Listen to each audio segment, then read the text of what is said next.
Hey, I'm going to try to do this one more time. I seem to have a hard time today getting anything to download. It's just one of those things. Uh, I would like very much at this point in time to quote Albert Einstein. Uh, I'm a I'm a physics enthusiast. I like weird stuff like strange entanglement. I like Morgan Freeman's Through the Wormhole. I don't know if anybody has seen his narration of all of the sciences of today, nanotechnology and physics that are going on and what have you. Everything from astrophysics to physics and the Stern Collider and et cetera, et cetera. I'm interested in that sort of stuff, and I've always been interested in that sort of stuff. And yet I'm religious. And I believe that Albert Einstein was also religious. He talked about God many times in his works. Um, Somebody said Stephen Hawking said that he didn't believe in God, and that was found on his computer after he died. That just goes to show you just can't trust anything.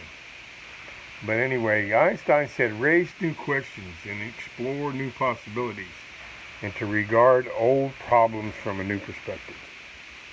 Now, if you look around this room that I'm in, you're going to find that, well, quite frankly, I've spent a lot of time in the woods. And in my opinion, that time I spent in the woods has a lot to do. There's my little waterfall, a couple of deer I had mounted. Out of many, many deer that I filled my freezer with over the years, that's just a couple of them. I have to put a padding up here because I have a bad back. I'm going to try to bring you part two of something that I started the other day. And for some reason, when I post this, they keep removing it. So, as a matter of fact, they removed it to 1 minute the last time I tried to explain this post to people. I don't know if it's the oil conglomerates or who it is, but they just don't want me to express this natural, normal expression of. Let me just start by saying the oil from the plant that I'm referring to can be made into biodegradable, environmentally friendly plastic. 90 million tons of plastic gets dumped into our oceans every year now. There are 6 or 7 swirls that are 100 miles long and 50 miles wide, and fish or anything else that gets into it either gets entangled into it or it will eat it and it will become sick from eating it. Basically, it's just like the Bible. It's 2/3 of our oceans are dying. If we don't do something about it, it's going to continue to happen. So let me go on and try to continue on the post that I started the other day.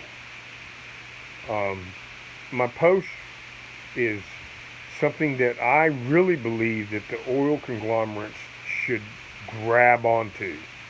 They have the resources, they have the equipment, they have the financiers, they have everything that would need or be needed to bring this concept to fruition. Sometimes I think people turn you off because you say, "Well, I got a God-given dream." I'm not 100%. It wasn't 100% a God-given dream, but it was a God-given dream. And my father was a geologist. And my mother was a school teacher.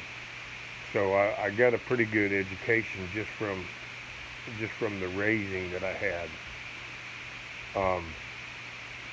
Now I'm going to talk about what it is that I'm referring to here. Okay, there's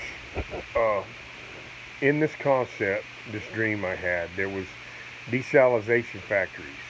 These desalination factories were floating. They had they anchored through the center. They had dome covers. They had walkways with graded platforms around them. So the waves that splashed up on the dome would flow down through the graded walkway to a pinwheel generator that created the energy that was required for the desalination process. They also had pinwheel generators underneath them that were in order to catch the ebb and flow of the ocean's tides and just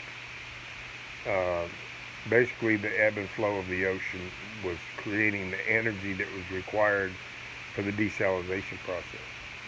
They had a pipe that went straight up through the center of that dome, and on the top of that pipe there was a swivel, and it was connected to a detachable, just like the anchor could have been brought up. It was connected to a detachable fireman's type hose, only really, really big. And that hose went to inline hard line that went hundreds, if not thousands of miles inland.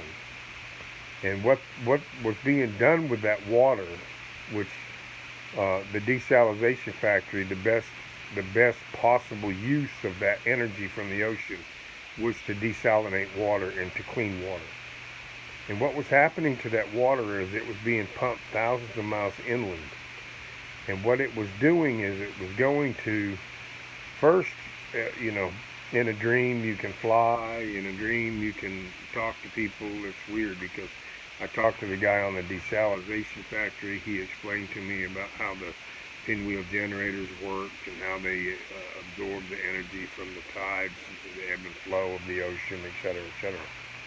And then he said, you want to know where this water goes? And of course I said yes. And he said, well, follow those signs. And the signs that were, underground pipe signs, what you might normally find with any underground piping sign, no matter where you've been.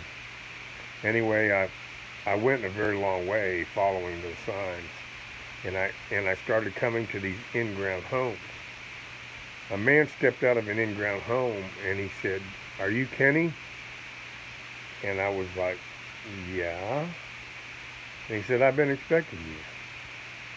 And I thought, well, that's peculiar. Of course, it's a dream, Who knows what you're going to come up with, But anyway, the guy says, "Come on in, I'll show you around." I went into his home, which was very homey. It was very much, even though it was an in-ground home, it seemed very homey to me. He had like a flat screen TV that was like a window, and he could change the scenery of that window just by flipping a switch. So he could basically see, like as if he was right on the ocean and watching the waves hit the shore, or he could see the mountains, or he could see whatever he wanted to, depending on what he wanted to put on that big flat screen TV he had for a window. But he said, you're really here for one thing, and I want to show it to you because it's important. And he went and he showed me how his thermostat was set up on a valve system that basically went to conduction cooling system. In other words, it was like a radiator with a fan behind it, and it depended on how much water went through that radiator as to how cool the home got. And he said, "This is what you're here to see." All of these people seemed like God was saying, "Show this man along the way."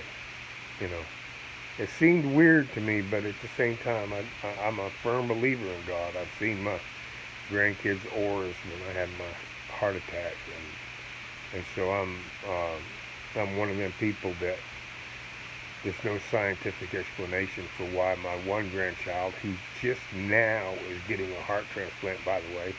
Please pray for her. Her name's Haley Smith. She lives in North Georgia. Pray for the family who have obviously lost a child, or she wouldn't be getting a heart transplant. And I saw my two grandkids as I was having my heart attack. I first laid down on the kitchen floor. I told my wife, call an ambulance. And, and I sat there wondering if anybody would even know how to do CPR on me. But my heart started beating again, and because when your heart stops, it's like you're suffocating. I wanted fresh air. And so I stepped out on the back porch to get fresh air. Excuse me. And when I stepped out on the back porch to get fresh air, my two granddaughters came up to the foot of the steps of the deck, the steps that go up to the deck. And the sun was behind me shining on them. They both had the same color bathing suit on. My healthy grandchild had a reddish, pinkish aura around her. And my not so healthy grandchild had a fuchsia kind of bluish aura around her.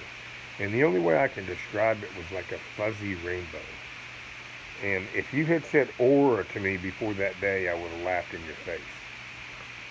It was something that I didn't anticipate seeing, but I was dying. My heart had stopped for the second time. When I went out to get fresh air, my heart stopped again, and I sat down on the steps, and I pretty much could hear the ambulance coming, but I thought they weren't going to make it in time, and I was going to